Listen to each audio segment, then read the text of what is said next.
wassalatu wassalamu ala sayyidina Rasulillah Muhammad ibn Abdullah wa ala alihi wa sahbihi wa mawalah.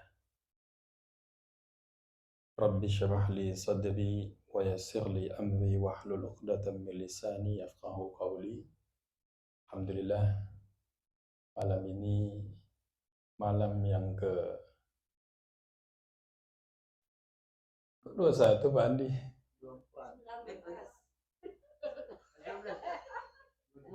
Malam ke-18 ini. Keberapa Bang Gil? Malam 24 ya? Malam ke-24. Kita minta kepada Allah diberikan Allah husnul khatimah sampai ujung. Tidak terasa kurang lebih insyaallah 5 atau 6 hari lagi lah. Dan kita ikuti daripada ketetapan yang ada dari tokoh-tokoh agama yang ada di Amerika, sehingga insyaallah diberikan Allah Subhanahu wa taala terus semangat, dihilangkan rasa jenuh, rasa bosan, karena godaan syaitan dalam mengamalkan agama ini salah satunya apa? Al-malal. Malal ini ada rasa jenuh, capek. Orang yang beriman itu disebutkan dalam Al-Quran, فَإِذَا فَرَغْتَ فَانْصَبْ. Apabila kamu telah selesai menyelesaikan satu urusan, maka bersiaplah untuk mengerjakan urusan yang berikutnya dengan baik. Nah, ini sifat seorang mukmin. Nah, malam ini insyaallah kita akan mudzakarah tentang bagaimana adab makan dan minum yang dicontohkan Nabi Shallallahu Alaihi Wasallam. Ini penting, boleh nggak apa-apa? Ini apa luar biasa minumnya, minum Coke. Pertama, kita harus paham makan dan minum ini hukum asalnya mubah. Apa? Mubah. Ustaz, Anda nggak mau makan, Anda nggak mau minum, nggak apa-apa asal kuat. Karena perintahnya apa? Mubah. Tapi menjadi sunnah kalau kita niatkan dengan makan kita ini menjadi sebab kuatnya kita ibadah. Kenapa kita makan? Kita niat supaya ada kekuatan dalam ibadah. Sehingga makan yang tadinya mubah bisa menjadi sunnah, bisa menjadi wajib hukumnya. Ustaz, Anda kalau nggak makan asbabnya tarawih lemes. Nah, tapi kebanyakan juga goyang juga ini. Apalagi udah langsung makan nasi, Masya Allah. Nah, jazakallah tadi yang bawa nasi Padang tadi. Yanti, mudah-mudahan Allah balas dengan jauh lebih baik. Nasi Padang ada gulai ayamnya, Mas Budi. Ada sepotong rendangnya, ada kuahnya. Terus makannya pakai kerupuk kulit. Nah, ini kalau ceritanya siang ngamuk ibu-ibu. Nah, makan ini akan dinilai ibadah. Bahkan dalam kitab Riyadhus Shalihin bisa di cross check ya.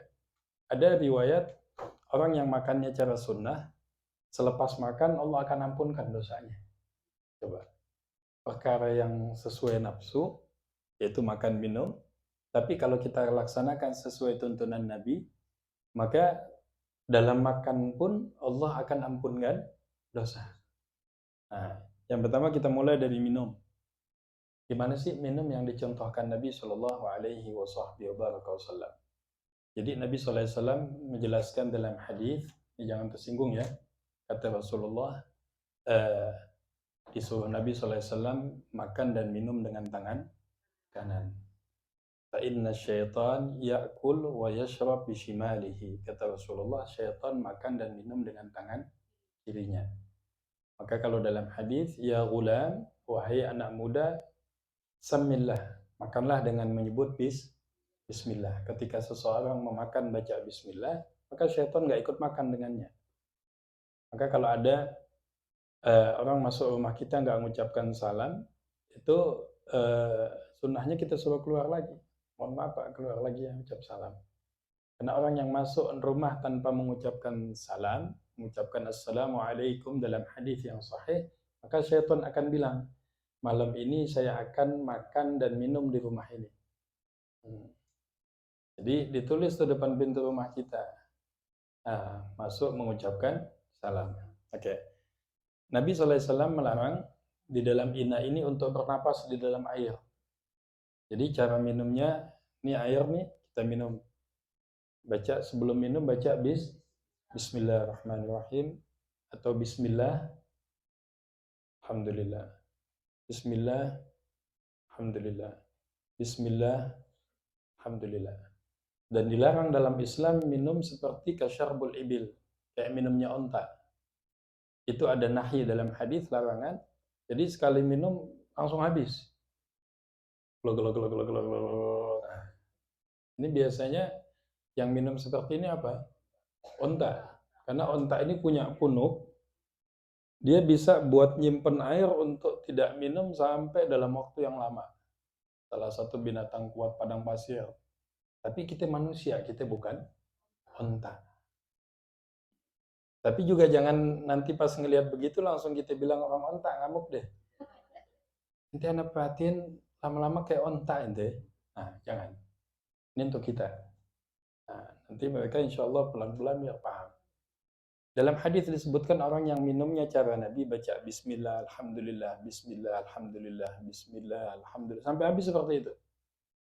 Guru kami di Mesir, Syekh Mutawalli Sya'rawi, beliau mengatakan orang yang minum seperti ini, selama itu air masih ada di badan, selama air itu masih ada di badan, Allah cabut keinginan maksiat. Kita banyak lupa, minum, enggak, klek-klek. Udah. Dan itu dalam kesehatan, dalam medis juga tidak baik. Dan juga makruh hukumnya bernapas di dalam bejana. Karena yang keluar dari kita ini apa? CO2. Itu mengandung penyakit. Nah, jadi ketika minum kita tahan napas. Bismillah. Alhamdulillah. Bismillah. Alhamdulillah. Bismillah. Itu kayak minum air hangat. Nah, juga makruh hukumnya meniup air panas. Jadi kita bikin kopi nih. Nah, ini ngajak berantem namanya. Udah biarin aja. Kalau minum kopi itu enaknya panas-panas begitu deh. Hangat-hangat. Ya, Bang Victor ya. Dikasih mangkok kecil tuh, tuang kopinya tuh. Seruput tuh. Mertua lewat juga gak kelihatan tuh Mas Budi. Ada pasangannya tapi ya enggak. Nah, gorengan misalnya. Pisang goreng. Nah, kopi Vietnam, apalagi kopi Vietnam tuh kopinya kecil. Oh, tapi kecil cabai rawit. Itu kena, Masya Allah reaksinya. Dan minum kopi juga ada sunnahnya. Karena kopi ini juga berasal dulu dari beberapa negara Arab dan beberapa para sahabat itu. Di dalam beberapa riwayat, salah satu minumannya adalah gohwa. Gohwa itu apa? Kopi. Kalau syahi, teh. Jadi kalau yang nggak pernah ngopi, cobain kopi. Nah, kemudian makan. Nih, adab makan, kita boleh nggak usah duduk di bangku? Boleh, nggak jadi masalah. Nah, walaupun ada larangan, tapi larangan ini sifatnya makruh sebenarnya kalau dalam mazhab Imam Syafi'i, makan dan minum dalam kondisi berdiri.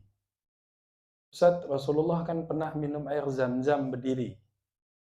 Nah, ini kalau dalam mazhab Imam Syafi'i, berdirinya Nabi ketika minum air zam-zam, ya, kan Pak ada hadisnya, Nabi minum air zam-zam sambil berdiri terus menghadap kiblat. Kalau dalam madhab Imam Syafi'i, berdirinya Nabi ketika minum air zam-zam menandakan minum berdiri tidak haram, tapi hukumnya hanya makruh saja. Ketika itu Nabi lakukan kekhususan di dalam sunnah ketika meminum air zam-zam. Nah, di sini kalau dalam ulama Syafi'i dipahaminya apa? Walaupun minum air zam-zam, tetap disunnahkan untuk duduk dalam madhab Imam Syafi'i. Itu catat. Sehingga kalau kita ngeliat, Ustaz kan minum zam-zam sunnahnya berdiri. Enggak. Kalau dalam mazhab Imam Syafi'i, ini guru-guru kami di Hadramaut di Yaman mencontohkan tetap duduk, tapi posisi menghadap kiblat. Nah, ini kita doakan nih, yang istiqomah hadir di hari biasa nih, mudah-mudahan cepat pergi haji dan umrahnya. Jadi apalagi kalau dari Amerika kan insya Allah jauh lebih mudah. Kalau di Indonesia sekarang daftar tunggunya bisa sampai 40 tahun. Ada yang 45 tahun. Kebayang nggak kalau di daftarnya udah umur 60 tahun? Nanti berangkatnya umur 90 tahun kalau panjang umur. Kalau enggak, billahi taufik, dapat pahala niat doang dah. Innamal a'malu bin. Kesempatan kita di sini, Mau 5 tahun lagi, 10 tahun lagi kita niatkan, kita tabung dari sekarang uang kita untuk pergi haji dan umrah. Kalau perlu satu jemaah, Bang Jul diajak. Hmm. Jemaah NMC, umrah dan haji, Masya Allah. Nah, oke. Ustadz, kalau zaman Rasulullah makannya gimana? Rasulullah kalau makan di bawah. Walaupun nggak melarang yang kita makan seperti habis bangku. Dengan 2 tata cara, bahkan 3. Kalau makan, bisa 3 kefiat, 3 cara dalam makan. Bisa duduk seperti ini ada hadisnya dalam kitab Syama'il.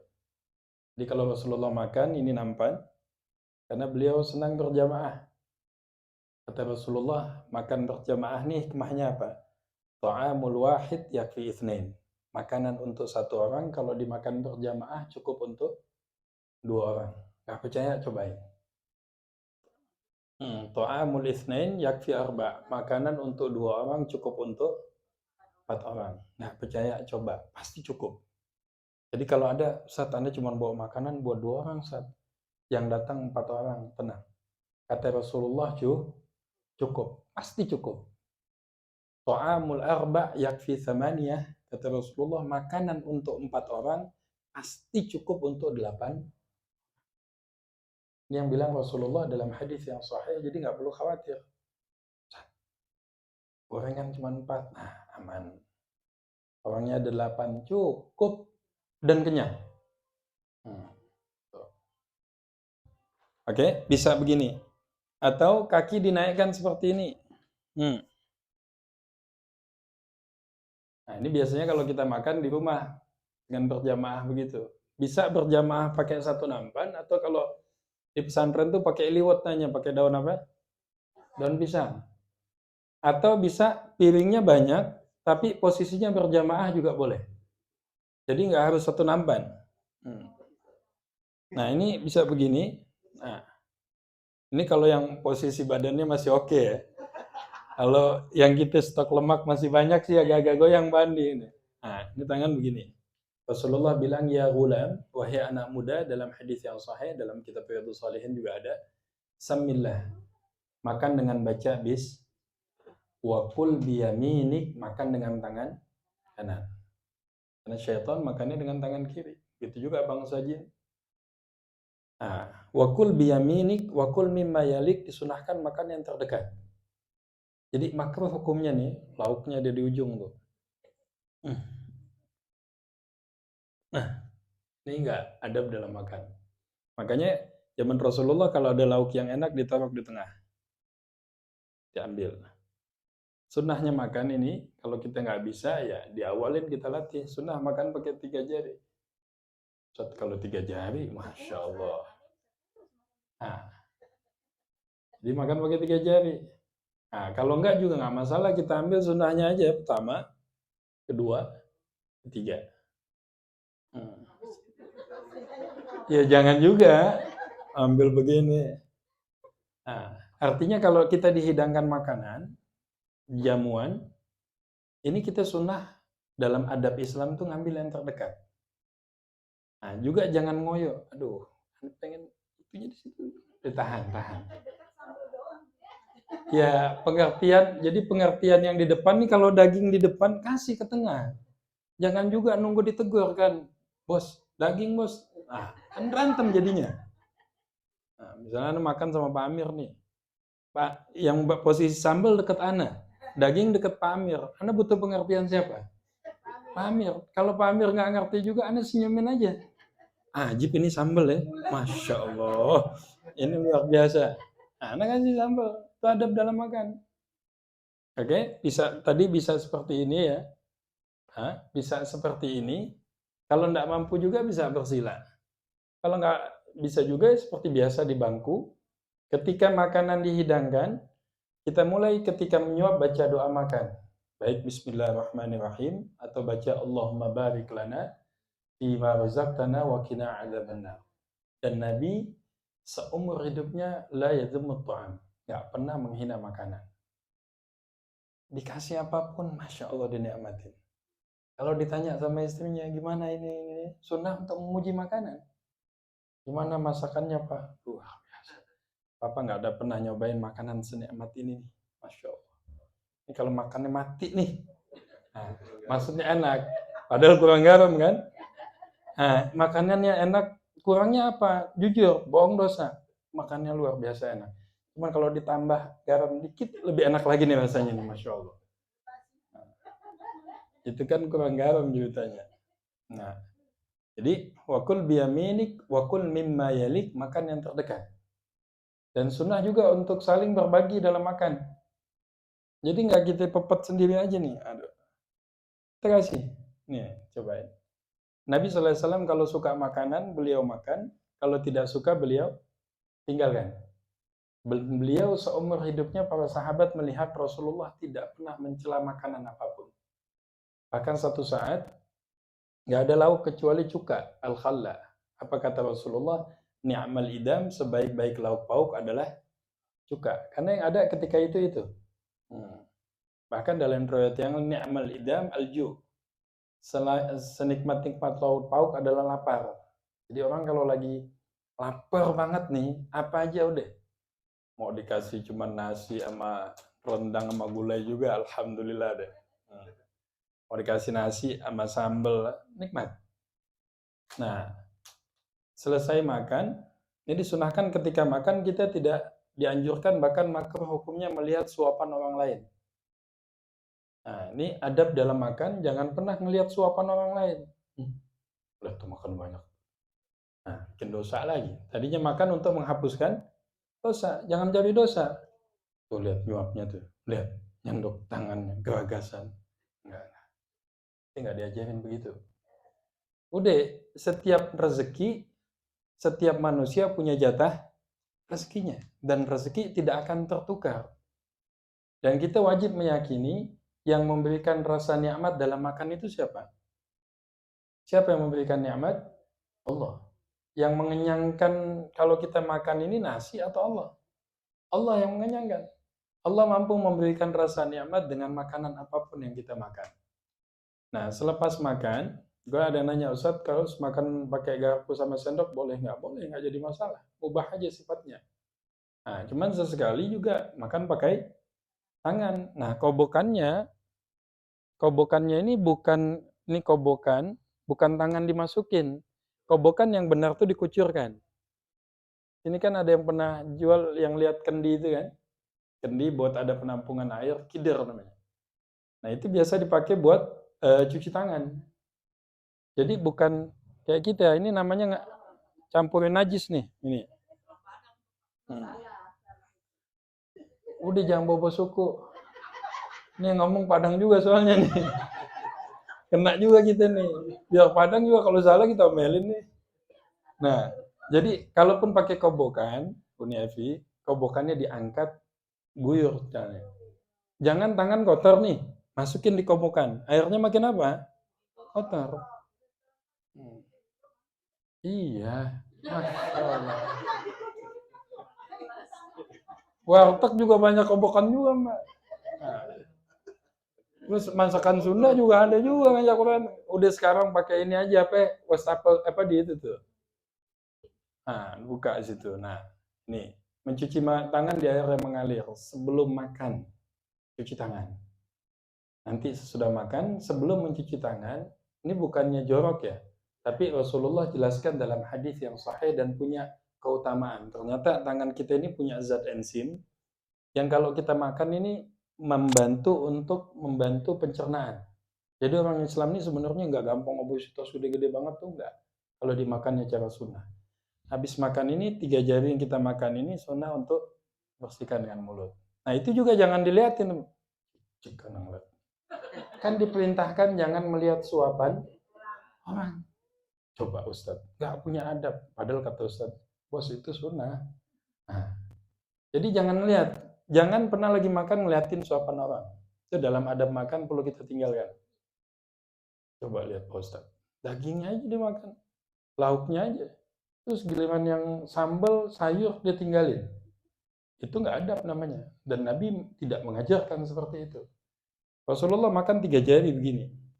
Nah, orang Indonesia nanti komplain lagi, Ustadz kita biasa makan begini. Kalau orang Yaman yang nggak bisa makan begini, orang begini dia megangnya.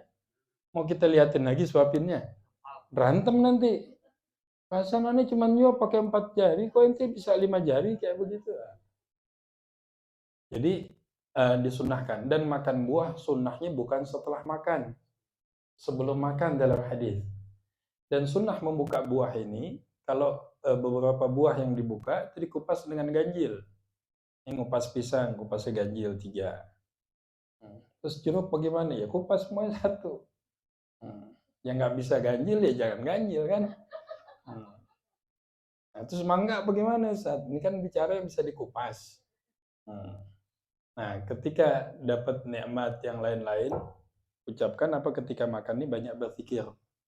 Nah, bicara boleh, tapi bicara kebesaran Allah. Nah, Allahumma lakal hamdu wa lakal syukru, ya Allah. Segala puji bagimu atas segala nikmat, dan segala bersyukur atas segala nikmat yang Allah berikan. Makan. Jadi disunahkan makan buah sebelum makan. Jadi makan buah ini bukan setelah makan kalau dalam sunnah adab makannya Rasulullah, tapi sebelum makan buah. Dan juga dalam kesehatan ternyata yang dianjurkan itu makan buah sebelum makan. Nah, Nabi SAW membagi dalam tubuh manusia ini bagusnya apa? 1/3 untuk makanan, 1/3 untuk air, 1/3 untuk udara. Nah, minumnya, kalau kebiasaan sunnahnya ini minumnya bukan langsung habis makan. Kurang lebih sekitar setengah jam selepas makan, kalau nggak kepedesan. Coba kalau makannya sambal coba. Udah ya, tahan setengah jam lagi ya. Sabar. Karena itu dalam makan. Ketika kita lakukan makan seperti ini, maka makan kita dinilai ibadah. Bahkan dalam hadis, orang yang mengikuti makannya cara Nabi, selepas makan Allah ampunkan dosa-dosanya. Qul in kuntum tuhibbunallah fattabi'uni yuhibbukumullah wa yaghfir lakum dzunubakum. Baik makannya dengan nampan, maka disunahkan makan berjamaah. Baik pakai nampan secara berjamaah, atau di satu meja berjamaah, atau berkerumun. Disebutkan dalam hadis, semakin banyak jemaahnya, semakin berkah Allah turunkan. Makan buahnya sebelum. Nanti selepas itu langsung makan, dan makan ketika apa? Berhenti sebelum kenyang. Itu yang nikmat. Ya kayak kita saat ini kan nanggung-nanggung dikit, enggak? Ntar malam sikat lagi. Nah, itu kemudian dalam minum juga. Nah, selepas selesai makan, baca doa. Apa doanya? Alhamdulillahilladzi at'amana. Bisa 2 ya. Alhamdulillahilladzi at'amana hadzal ta'am min ghairi haulin minna wala quwwah. Atau kita juga bisa baca alhamdulillahirabbil alamin. Nah, baru setelah diusapkan begini baru diguyur.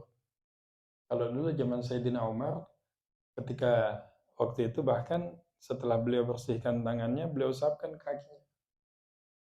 Nah, kalau enggak habis itu jadi masuk makruh juga langsung dibersihkan. Habis setelah dibersihkan baru. Nah, ini salah satu kebiasaan Sayyidina Umar yang dilakukan para sahabat, katanya juga punya kekuatan ya. Zat enzim yang ada di sini juga masuk ke dalam mulut, ini bisa cepat menghancurkan proses pencernaan. Jadi sesekali yang biasa makan pakai sendok karena kegiatan, karena lagi acara yang lain-lain, kalau di rumah juga sempatkan kalau makan ya pakai tangan. Kalau tangan ini dari dulu sampai sekarang yang pakai cuman kita saja. Kalau sendok dengan garpu ya, apalagi yang besi, itu kan pasti yang pakai sudah bermacam. Sehingga dalam tinjauan kesehatan juga jauh lebih baik sebenarnya. Tapi asal jangan minum sop pakai tangan aja kan gitu. Kalau minum sop, sunnahnya itu diuyup.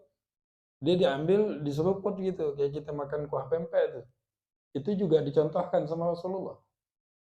Nah, diambil, minum. Bismillah, alhamdulillah. Bismillah, alhamdulillah. Baru diambil dagingnya. Nah, larangan dalam Islam makan dan minum dengan tangan kiri, sebagian ulama mengatakan haram hukumnya. Makan dan minum. Cuman kita jangan tegur depan umum ya. Dalam uslub dakwah ini, nggak semua hal kita perlu tegur di depan umum. Tapi kita nasihatin perlahan. Atau dari hati ke hati. Jangan ketika orang minum tangan kiri, aduh, setan ini. Nah, ngomongnya kenceng lagi. Jangan, perang Badar nanti. Nah, Tapi sampaikan bil hikmah wal mau'izatul hasanah. Sampaikan dengan cara yang baik. Kenapa?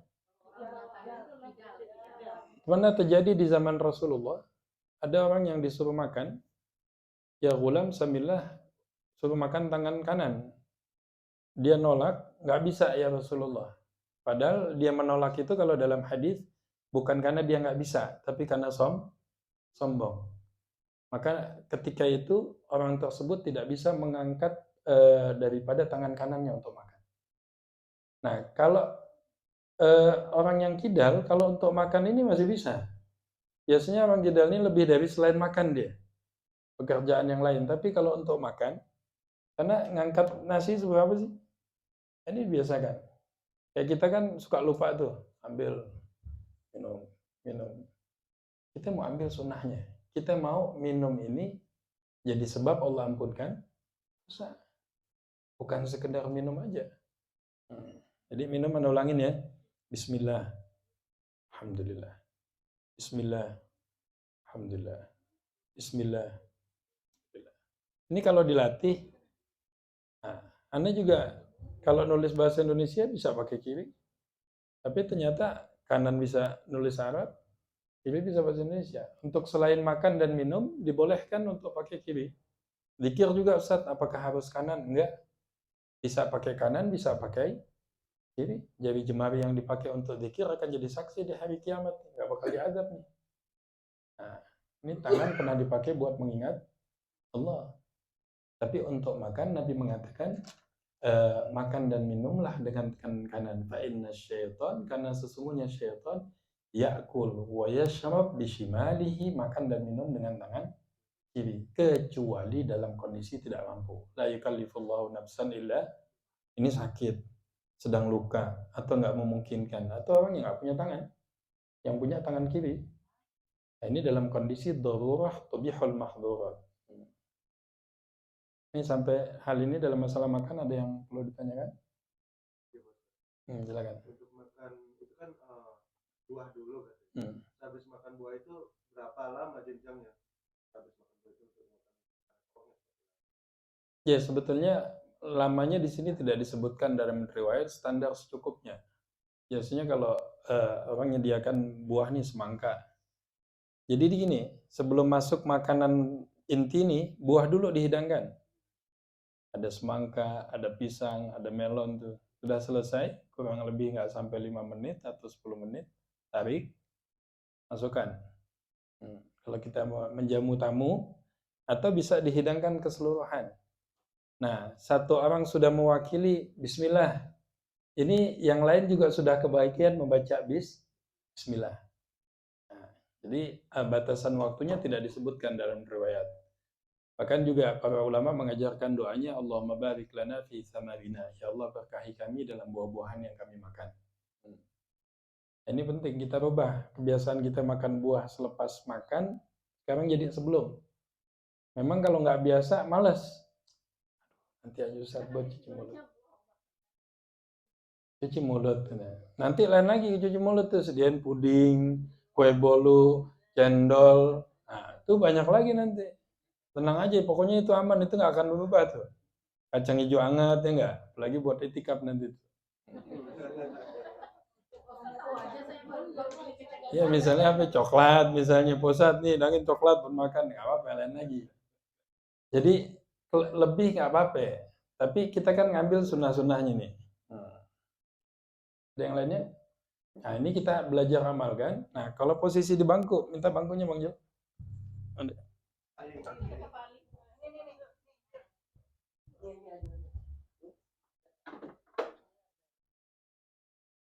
Masih ada waktu kan ya? Oke.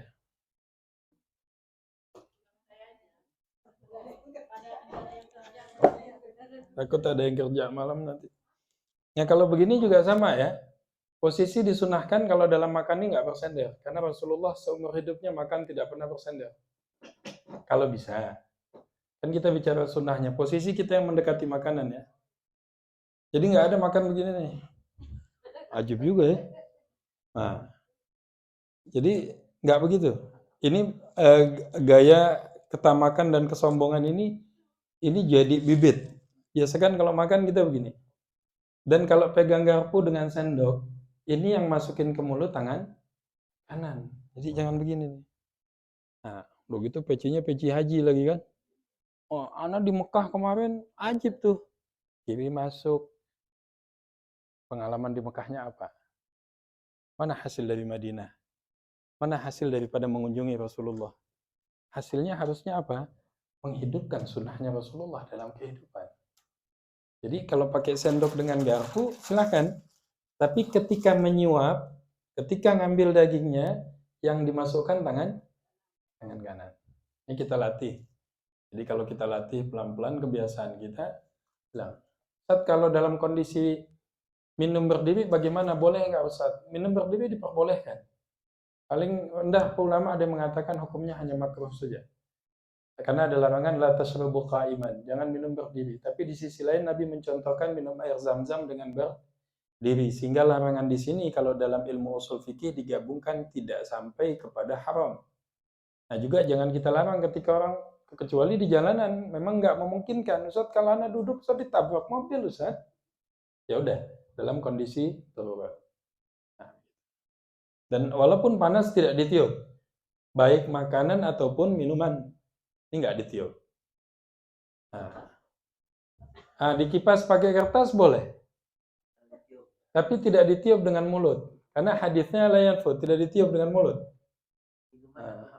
Minuman ataupun makanan. Dan juga apa disunnahkan untuk tidak makan sesuatu yang sangat panas. Nah, Allah Akbar, ajib ya. Nah, itu.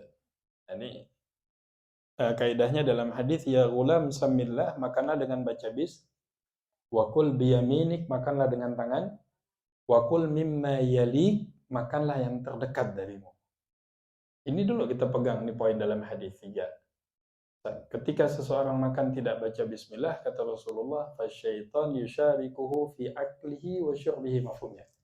Maka syaitan akan makan dan minum bersamanya. Baik. Ustaz lupa, Ustaz. Kita lupa baca doa. Untuk memuntahkan apa yang sudah dimakan syaitan, baca doa Bismillahi awwaluhu wa akhiruhu. Ulangi, Bismillahi awwaluhu wa akhiruhu. Maka kata Rasulullah, ada sahabat yang diajarkan itu, Nabi mengatakan, aku melihat syaitan memuntahkan apa yang sudah dimakan. Jadi kan banyak juga orang makan banyak tapi nggak gemuk-gemuk. Banyak juga. Atau makan satu nampan sendirian tapi nggak kenyang-kenyang. Karena hakikatnya dia lagi nggak makan sendirian. Kalau Rasulullah melihat apa yang kita tidak lihat, dia lagi nggak makan sendirian itu. Dia makan dengan syaitan. Dia makan dengan bangsa jin. Kok nggak kenyang-kenyang? Kok bisa sampai? Tapi juga jangan ngelihat orang makan kita tuduh begitu. Waduh, Anda curiga nggak baca doa ini, makan banyak banget ini. Ini buat kita. Sama saya bilang kita ngaji fikih Syafi'i ya, tentang pembahasan ibadah. Tujuannya buat kita. Jangan gara-gara ngaji kitab Safinah terus nyalahkan orang lain nih, Ibrahim Caniago gagal di sini. Perlu jelaskan nanti minggu Anda jelaskan tentang hikmah perbedaan 4 madhab. Tapi untuk kita, minimal kita punya pegangan dasar dengan dalil kitabnya ada. Dulu saya pernah kitab ngaji Safinatun Najah, tapi belum selesai. Saya mau perdalam, itu kuat. Tapi bukan untuk menyalahkan orang. Coba lihat, tangannya nggak diangkat ketika takbir. Coba lihat. Nah, kita lama-lama jadi hakim nanti. Tujuan belajar fikih bukan untuk menyalahkan orang, tapi untuk meningkatkan ibadah kita. Jadi ini secara global makan dan minum yang dicontohkan Nabi Sallallahu Alaihi Wasallam. Silakan nih. Kebiasaan saya kalau duduk di kursi itu masih bersimpuh, Ustaz. Mungkin karena saya pendek ya, jadi kan. Iya, kalau nggak bisa nggak apa-apa. Ini bicara dalam kondisi kita mampu nih. Kalau orang sakit begini makannya. Tapi Rasulullah, ana abdun, saya seorang hamba, saya makan seperti makannya seorang hamba Allah. Jadi Nabi nggak pernah makan muttakian, makan bersandar. Nggak apa-apa. Kalaupun bersender, kalau memang kemampuannya badannya besar mau diapain? Ustaz, orang badan besar Ustaz suruh maju-maju, nggak bisa.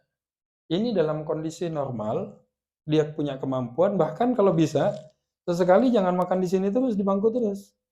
Sesekali di rumah sama keluarga, turun di bawah. Kenapa enggak? Ambil nampannya. Beli nampan yang satu apa? Itu. Atau sediakan piring, makan berjamaah. Kita mulai. Baca doa. Bismillahirrahmanirrahim. Allahumma barik lana fima razaqtana wa qina adzabannar. Makan. Jadi ini kita bisa amalkan sunnah ini. Kalau misalnya Ustaz, ada yang mengatakan sunnah untuk mencicipi garam. Ini kebiasaan yang dilakukan para alim ulama. Jadi cicipi garam pakai jari manis. Walaupun tidak ada riwayat langsung yang saya ketahui dari hadis Rasulullah, disunahkan untuk mencicipi. Dan sunnah untuk memuji makanan, haram hukumnya untuk mencela makanan. Jadi nggak boleh mencaci menghujat makanan. Kemudian disunahkan untuk menghabisi makanan. Jadi kita ngambil makanan secukupnya tuh. Jadi piringnya Rasulullah dan para sahabat tuh nggak pernah bersisa.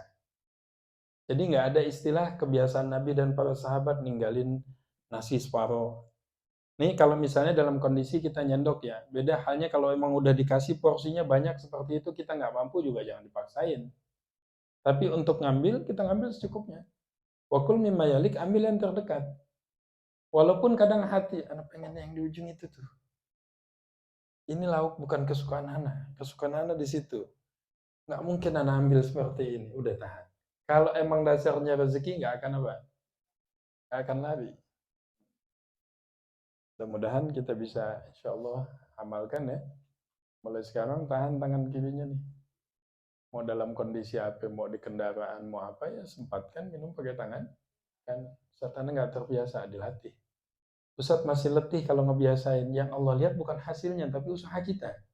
Hambaku ada usaha untuk mengikuti makan yang dicontohkan Nabi kita Muhammad Sallallahu Alaihi Wasallam. Ini saja, mudah-mudahan ada manfaatnya. Dan insya Allah kita malam Sabtu ya, adakan i'tikaf untuk tutorial pengkafanan, memandikan, menguburi jenazah. Mudah-mudahan bisa mengingatkan kepada yang lain. Nanti selepas witir sampai sekaligus i'tikaf, karena insya Allah malam ganjil ya, malam ke-27, sekaligus persiapan menyambut daripada akhir bulan suci Ramadan, agar Allah hadiahkan kita insya Allah husnul khatimah. Subhanakallahumma wa bihamdika asyhadu an la ilaha illa anta astaghfiruka wa atubu ilaik. Billahi taufiq wal hidayah. Assalamualaikum warahmatullahi wabarakatuh.